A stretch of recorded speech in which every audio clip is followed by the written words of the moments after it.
19 keys, and this is high-level conversation. Library. But also, when it comes to the alien conversation, and I heard you talking about this, I think with, I think it was on Valuetainment, I'm not sure. Yeah. But you were talking about, oh no, you was just talking about it with Mike Rashid about the helmets. Yeah.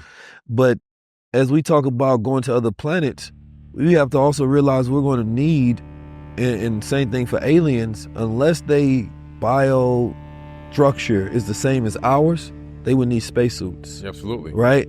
And we would never be able to breathe on another planet, of course, unless we had the technology to terraform that planet. Right? That's customized to us. Mm-hmm. So then you would look at every planet and have to understand the conditions of the planet represents the beings on that planet. Yeah.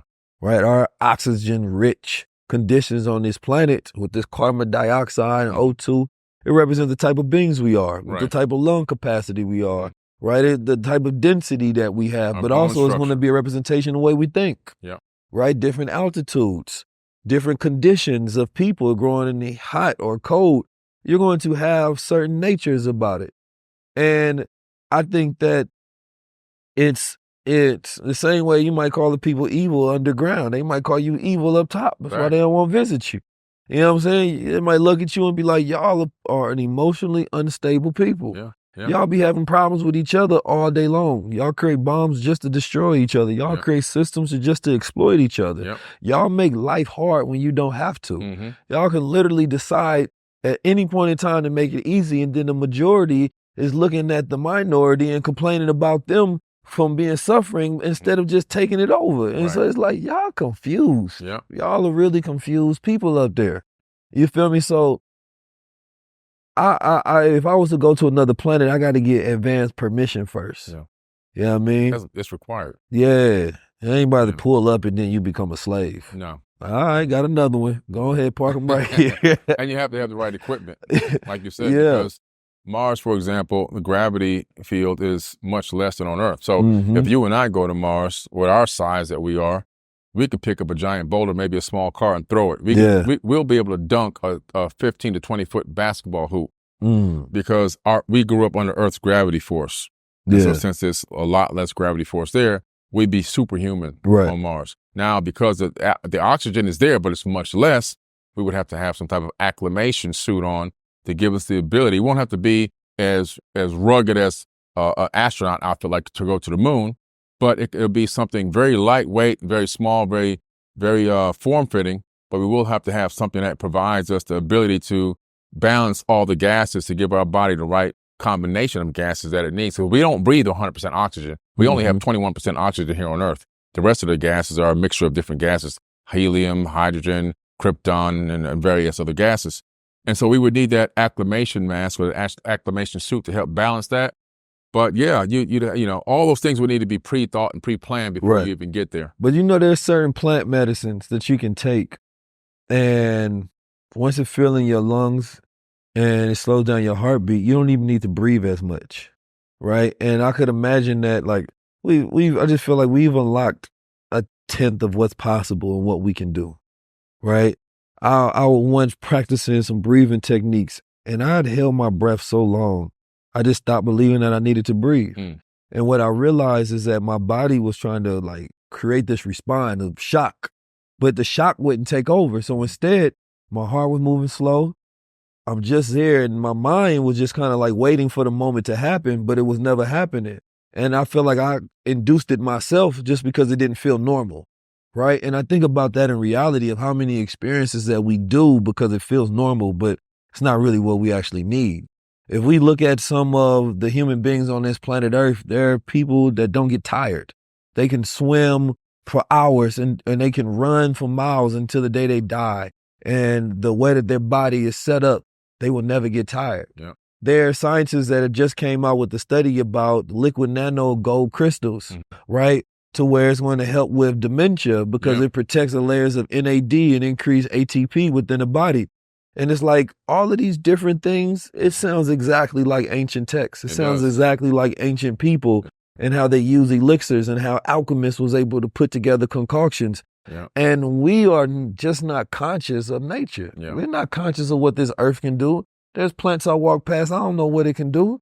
and you might be stressed out. You could have just chewed on that little plant real quick. True. And it would have just operated some chemical in your brain and you would have been smooth. Yeah. But ancient peoples walk around chewing on everything. They tried it all out. Everything, man. They had to figure it out. They figured out a lot, though. That's how they figured out, what was that? Was that Iboga? I think it was the Iboga root. They found it from a bark of a tree. Yeah.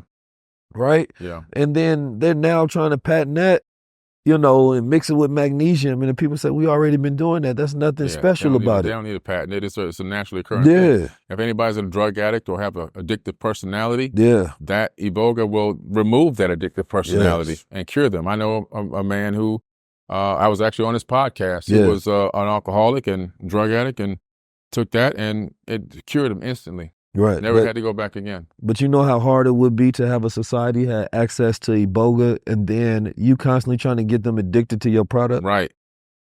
We would stop using social media. It'll break down the entire system. Everything. If everybody took one dose of that, the system would collapse overnight. And it'd be gone. But those are things to where if you're an alien, right, and you come to the planet, you'll just be like, Iboga. Yeah. Iboga. Yeah. Like, what that mean? That's the solution, bro. Y'all addicted. Yeah. And we are the most concentrated, highly addicted people ever. Because we have more drugs than ever. Yeah. Because that same way the chemical may react with, you know, a substance that you may smoke or inject, same thing happens when you stream. Yeah. Same exact thing. So I think that there needs to be a mass radical revolution to where we learn how to mix with the medicines of the world and heal and cure.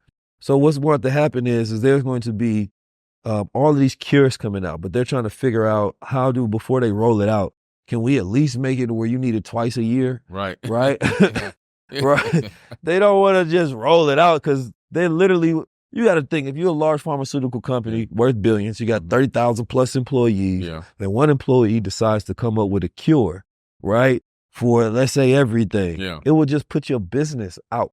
There's no more quarterly earnings. No. Right? Your fiduciary duty is to get rid of that until you can figure out a way or only roll it out when it's 1,000% necessary. Where it's like, this is the last thing we got to sell. Go ahead, put it on the market. But we're now about to be living in the age of cures, the age of hyper wellness, right? Age of immortality.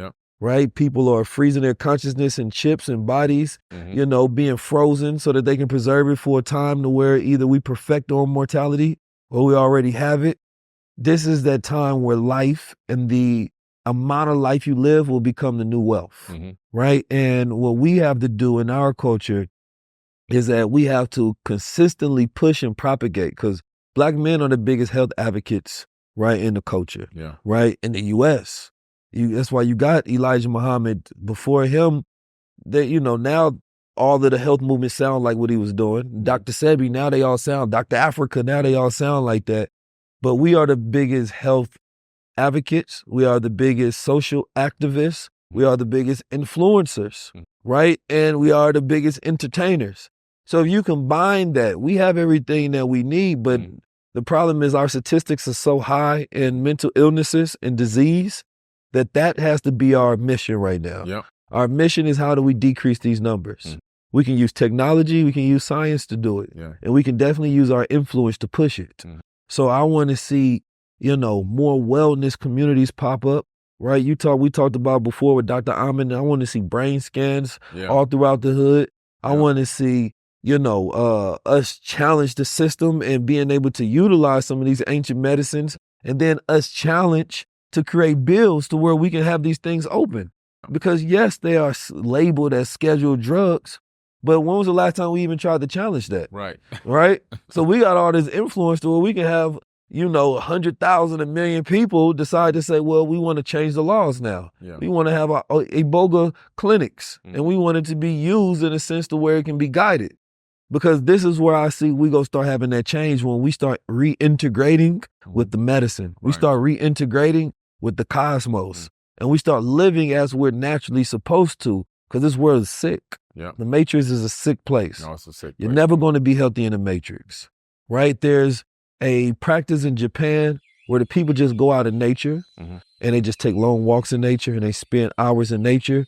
And it is their form of therapy, Yep. right? It is their form of medicine, and it shows how it decreases disease, decreases anxiety, Yep. depression, sleep issues, all sort of different things.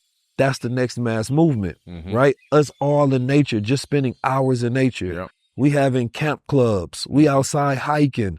We're working out across the planet Earth. We only pushing and propagating these medicines. We're taking and getting rid of all of anywhere there's health disparities at a high level. There should be no liquor stores around. It should be illegal to have it. And if we're going to have politicians that's going to be in place, then you should only be in place. And I just seen where they had the Divine Nine sorority sisters that said that it's like 2+ million of them strong that's going to help Kamala. If you got all that influence and power, right, we need to use that to help ours. We need to use that to change our community, because do we need a bill change, or we do need to change, right, ourselves and how we use our own influence. 45,000 black men get on the call. 40,000 black women get on the call. 100,000 white dudes get on the call. All right, all you doing is showing me that we do know how to unify on the calls, you know, to organize, strategize, fundraise, and then execute. So now that becomes the standard. Now I don't want to hear no marching. Now I don't want to hear no campaign. If we not organizing and putting it, don't complain about That's it. You feel me? Like every single statistic we can look at, now we create a organization that becomes a weapon to get rid of it. Like we are responsible for the healing of the nation, and we go do it. I'm gonna do it for sure, for sure. Oh yeah. You know what I mean? I want to see black men healthy. That's my mission. It's going to happen. It's happening. It's happened. It has happened. Yeah. And more doulas for black women, so we can stop going to these hospitals and they stop killing our women that's trying to birth our nation.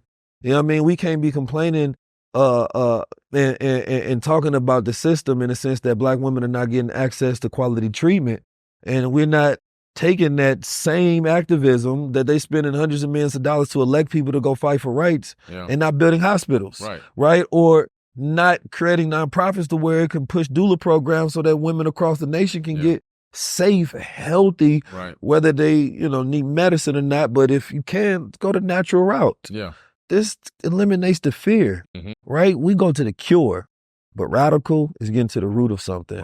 And most people don't want to get to the root. Are we low level or high level?